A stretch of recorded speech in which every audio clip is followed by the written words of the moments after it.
there, and welcome to the galley and the perfect baked potato. Now, a couple months back, I started a series on potatoes. So we learned how I store potatoes on the boat and mashed potatoes and all of those things that I made for mashed potatoes.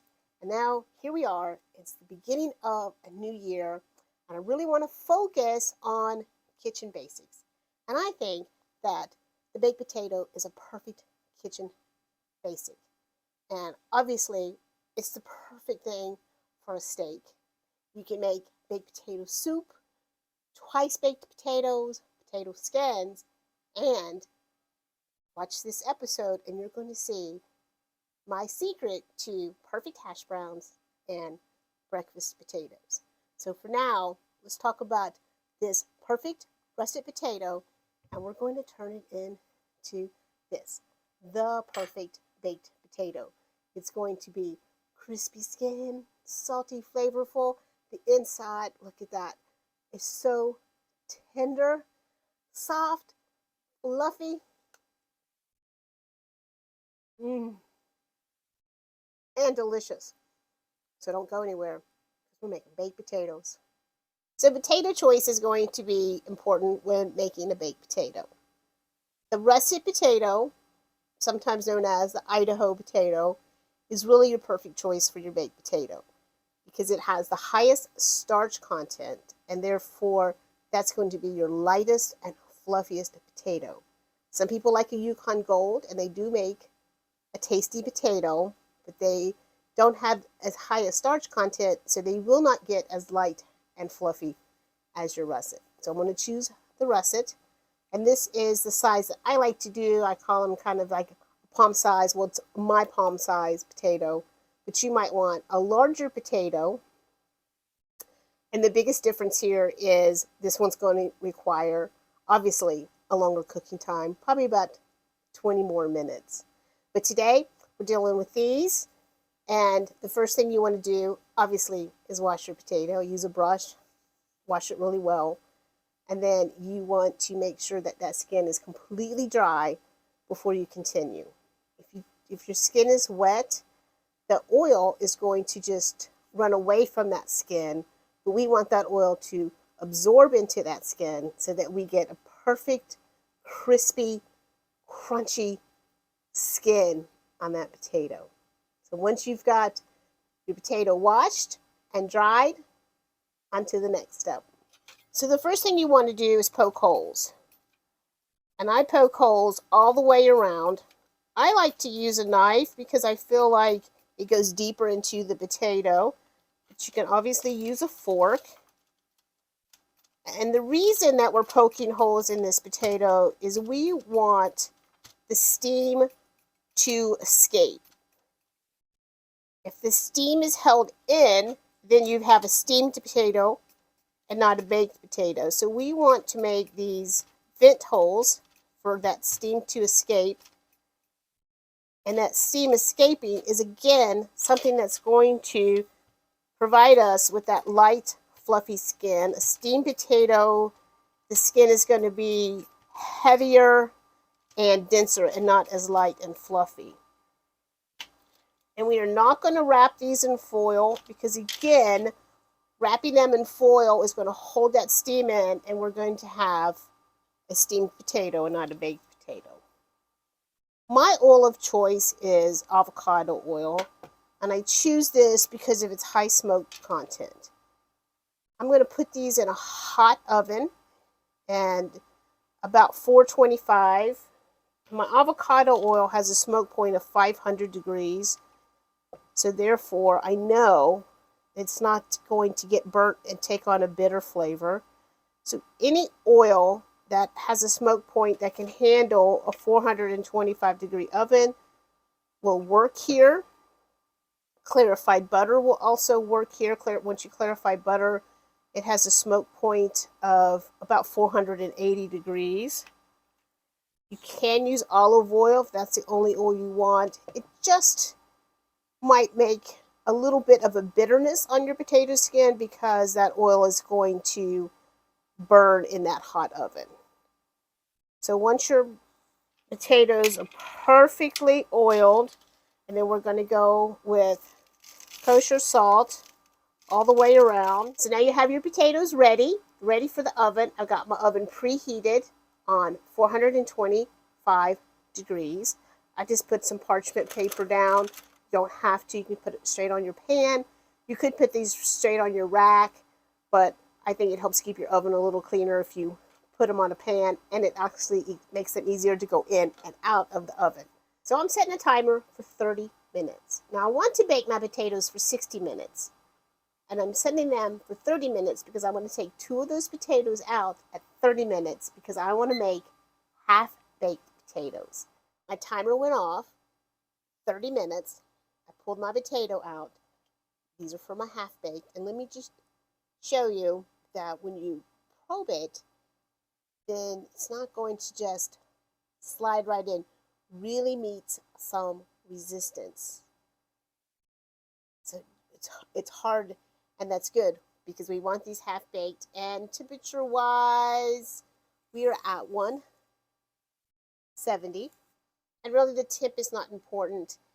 If I was doing those larger potatoes, I would still have pulled this out at 30 minutes to have for my half-baked, because the magic that I want to happen, well, that's happened. So for that magic to fully happen, I want this potato to come completely to room temperature, and it's optimal to let them sit in the refrigerator overnight, and then this kind of magic happens. Let me show you. So I'm not sure if you can see that, but do you see how it's sticky and how it's forming those strands of gluten together? So now the beautiful thing of this is what you have done is if you ever made hash browns and you shredded a raw potato, and then you've got to wring it out and wring it out and wring it out to get all of that moisture out of that. Well, that's what you've done. You have removed that moisture. So now you can shred these into hash browns. You can cut them up to use for what I call breakfast potatoes. You can slice them up to fry. And what's going to happen is you're going to have that super crispy on the outside, super soft and tender on the inside. And that's because of those starches that have collected on the outside of that, and then what that sticky stuff is. So you can almost stick it back together. So that starch is what's going to create that outside super crispy and that inside soft. It's like when you make homemade French fries and you cook them first at a lower temperature, and then you cook them a second time at a higher temperature. And that's why you do that, because you want to break up that starch, get it all collecting around the outside, so that when you cook it the second time, it gets crispy, and inside, well, it gets soft and smooth. So this is one of the half-bakes that I shredded, and this makes the perfect hash brown, because you have cooked that moisture out of there, so they're going to get super crispy and super soft and tender at the same time. Now at this point, you can put these in the freezer and have ready for hash browns whenever you're ready, or you can put them in the refrigerator. They'll probably last about a week, or you can make hash brown potatoes. So once you have your half-baked, and you maybe don't like your hash browns shredded, you can always cut them into cubes for what I like to call breakfast potatoes, cottage fries. And again, just like with your shredded, at this point, you can go into the fridge, into the freezer, or straight into your frying pan. And your potatoes are soft without being over soft. They're not going to fall apart on you, but you're going to get crispy on the outside, tender on the inside. Potatoes out of the oven. It baked for exactly 1 hour, and doesn't that sound crispy? And let me show you the difference from that 30-minute to the hour mark, and with absolutely no resistance at all, that probe went in. Now, if you don't have a probe, a knife is another good way to check. And again, you just want to meet absolutely no resistance. You know that's going to be super soft inside. And if you are wanting to temp, just to make sure between 2 and 200 is going to be your perfect temp. And what are we sitting at? 208. So this is the perfect potato. Now, I do like to let my potatoes sit for 5 minutes before I break into it. And that's just letting everything just settle in. So let me show you one more secret for this super soft, fluffy potato. So once your potato is ready, you've given it about 5 minutes to sit. This is what I like to do, and that is just give it a pat. Just knock it down, and that's going to break up all of that potato in there, so it's really going to be light and fluffy for you. I'm not sure. Some chef told me that years and years ago, and I can't remember who to give credit to, but it really does help. And then when you're cutting, obviously cut end to end and not going all the way through. You can hear how crispy that skin is. Put your hands just like that and push up. Just look. Isn't that beautiful? Look how soft and beautiful that is. Now, before I put all of my fixings on, I like just to go in and break that up and get it all ready to go. And you see how fluffy that is? And you can see it's, I don't want to say dry. Dry is not the right word, but it's not heavy. If I had steamed it, that it would be. So it's just nice and light and ready to start absorbing all of that goodness that I want to put on it. And first I'm going to go my kosher salt and pepper. And I'm breaking out the Amish butter for this, and I always have a thing of Amish butter that I save for special things, and I think that this potato is one of those things. The Amish butter is going to have about an 84 to 86% butter fat, which is just going to make it so delicious, so rich. And of course, there are sour creams and bacon and cheese and all kinds of things that you can now add to this potato. I'm going to keep it just the butter for today.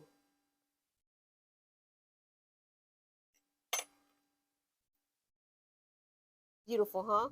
Thank you for joining us today for the perfect baked potato. And pretty easy, right? Wash, dry, stab, oil, salt, 425 oven.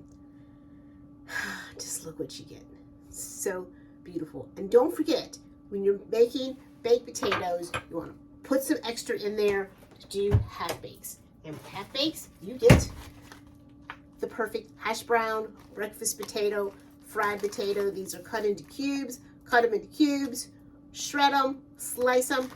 The point is, they're perfect for frying your potatoes, and they're in the freezer just waiting for you to throw them in a skillet. And you can guess what's coming up next.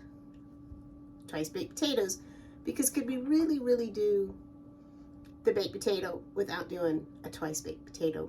And no, they're not baked twice because we didn't bake them right the first time. They're baked twice so that we can turn the baked potato into something new and fun and exciting.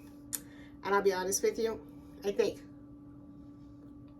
even without the sour cream and all of that jazz, just the butter,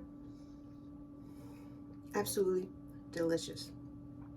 So I'll see you next time. And until then, safe cruising.